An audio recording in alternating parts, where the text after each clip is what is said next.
I'm going to bake banana bread. Here's a 5 small bananas, actually the medium sized banana. And I'm going to use manually to smash.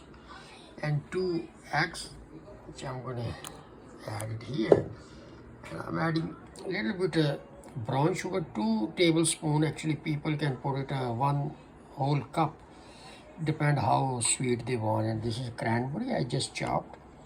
Here's a half spoon of cinnamon powder, and this is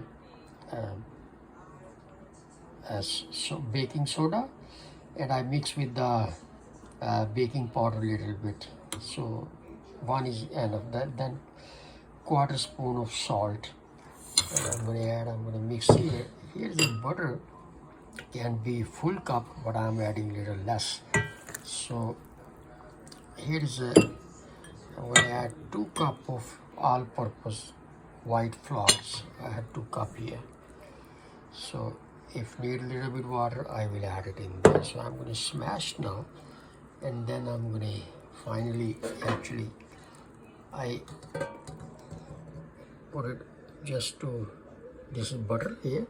I'm going to use this pan to bake, and 350 degree I'm going to, it's already done there. I'm going to, once I mix, I'm going to put it in there and leave it in the oven.